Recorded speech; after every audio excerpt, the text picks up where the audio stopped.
This week I've asked you to read Toni Morrison's Nobel lecture. Morrison received the Nobel Prize in 1993, and as she was presenting her acceptance remarks to the Swedish Academy, she began by saying that fiction had never been just entertainment for her, that it was her life's work, and that she believed that one of the principal ways in which we absorb knowledge is through narrative. And she said that, and then she moved into um, she moved into telling a story. Ultimately, is what she did in the lecture. And as you've read this week, the story that she tells is very rich, very heavy, very compelling, and it's very multifaceted and has many levels, and it rewards repeated reading. Um, Now, and it's also one thing that she does in this narrative as a master storyteller is that she uses a frame narrative or a frame story to sort of provide us a lens through which to understand what she's trying to say about narrative and about language use and its relationship to, well, human life and human relationships and human communities, how we live in the world together. Now, a frame narrative it works much like a frame does in a picture. It frames that picture so that sort of highlighting. Ultimately, a frame will interact with the image that is framed in a way that highlights uh, the aesthetic characteristics of the image and that works together, that doesn't detract from it or overpower it, but it becomes a way, a way of helping us to sort of contain or to look at in a different way what's contained inside the frame.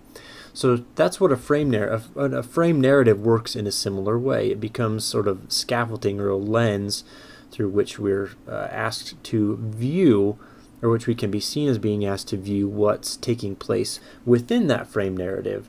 Now, in terms of Morrison's Nobel lecture, she begins with the opening frame, uh, and then it moves into an interpretive act, and then at the very center there is another narrative, the Tower of Babel narrative, where she talks about that for just one paragraph, and then she moves back out. But in the opening frame, it begins obviously at the beginning of her lecture. She says, once upon a time there was an old woman, blind but wise. And then she tells the story of these children coming to test this old woman in terms of, well, to test her and to disprove whatever she is. So we have this opening frame narrative, this opening story through which we are then asked to which she then moves into interpreting. So that's another frame. The outer frame is the opening of the story, and then she moves into an interpretive act. She says her answer can be taken to mean,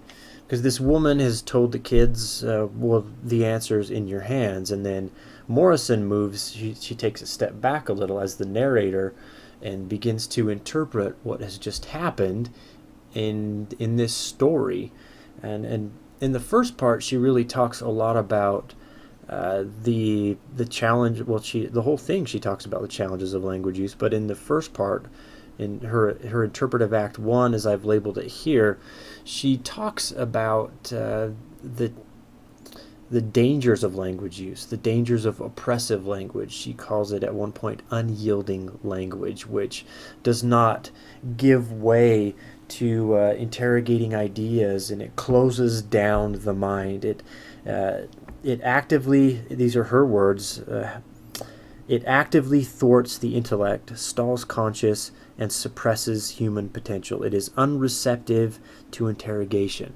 So that's what she explores quite a bit here in the first part of her interpretive act, is unyielding language is what I call it. And then as she's explored this, she then moves into the Tower of Babel section, where she says the conventional wisdom of the Tower of Babel story is that the collapse was a misfortune. But then she revises the tale. She says, well, what if what happened at the Tower of Babel, this dissemination of languages so that people had to struggle to communicate with one another? What if this is just a reflection of the biodiversity of life? Ultimately, that's how I read what she's saying. And then at the end of the paragraph, she says that this is a view of heaven as life, not heaven as post-life. That we, instead of reaching to climb this Tower of Babel, to reach for one monolithic language that can bind everyone together and give us all the same ideas, why don't we instead explore and revel in the diversity, the linguistic diversity of our life, just as we should be reveling in the biodiversity, the rich nuances and complexities of life, the many, many species that we have. We should be holding on to that, and it can bring exciting things in terms of our relationships with one another and how we speak with one another and the language that we use to communicate and to connect with one another. So after she moves into the center, I call it the narrative crux of the tale, sort of her main point, I think. She states it very clearly here, but it spills over and moves throughout the entire narrative. And after that, she moves back into this interpretive act 2, which starts with, she would not want to leave her young visitors with the impression that language should be forced to stay alive merely to be. In this part, she talks about, I call it life-sustaining language. That's one of the words that she uses, is life-sustaining.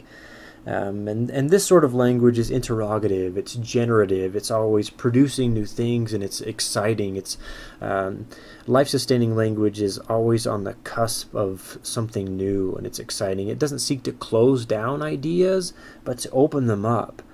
And at one point here she says, word work is sublime, she thinks, because it is generative. It makes meaning that secures our human difference, our human difference, the way in which we are like no other life.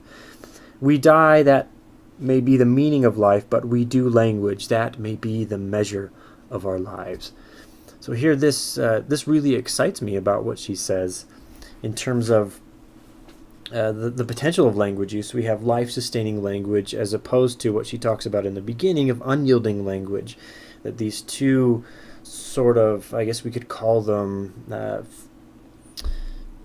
these two forces of language, two aspects of language, let's call it that, two aspects of language that are in tension with one another, that we can drag people down with oppressive, unyielding language, or we can lift them up and expand and open possibilities and help them to recognize the diversity of choices and the beauty of life with life-sustaining language. So those two aspects are always in tension, and she's ultimately, excuse me, how I read the Nobel lecture is that she is exploring this tension and pointing to the fact that we should be holding on to the latter, life-sustaining language, which is what ultimately she moves into in the closing frame, where she moves back. She circles back to where she started. Once upon a time, visitors ask an old woman a question. Now, questions, I would put them in the category of life-sustaining language, because they open possibilities. When I'm asked a really good question, it sits with me, and it generates new questions and new ideas, and it opens my mind again to new possibilities for my life, for the subject that I have a question about, etc., etc. And so that's and in the last part, if you'll notice, read back through that last section from once upon a time, visitors ask an old woman a question, to the very end, make note of how many questions the kids ask her.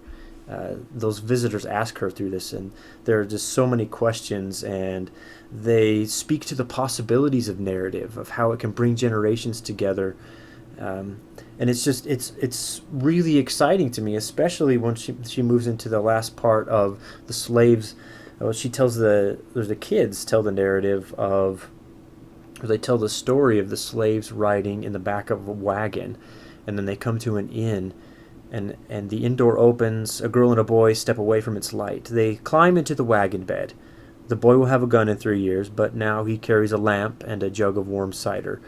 They pass it from mouth to mouth. The girl offers bread, pieces of meat, and something more. A glance into the eyes of the one she serves. One helping for each man, two for each woman. At a look, they look back. The next stop will be their last, but not this one. This one is warmed. That story is very striking to me because it presents a moment of communion. We have in religious rituals, there's the Eucharist, many churches call it that, or the communion, or the sacrament of the Lord's Supper. This moment where we share, a community comes together to share bread and drink in remembrance of a broader story, in remembrance of a story that for them brings life to the community. And at this moment in Morrison's Nobel lecture, it's sort of a communal moment like that. They come together, they're sharing this little meal. These slaves are being waited upon, served by people by children, the hope of a next generation, who will someday could potentially be slave owners. So it's a really poignant tale, I think, and it points to the work of language as a process of exchange, whereby we share things with one another. We move ideas from one brain to another, and we come together in these acts of communion and connection. And that, I think, is the real hope of language use, is that it's a process of communion, in which we can really, really connect with each other and find happiness and hope in the system of language, because that's what language really is it's a system by which we share information with one another. We pass information from one brain to another. We express ourselves. We communicate. And we connect on very deep levels through our language, and that we should always be responsible with that. So that's that's one view of the narrative structure of Morrison's Nobel lecture, and how it all works together, holds together to speak to this notion of being able to connect deeply with others through language, and to play with, experience, and generate new possibilities as we communicate with one another and seek to connect with one another through words.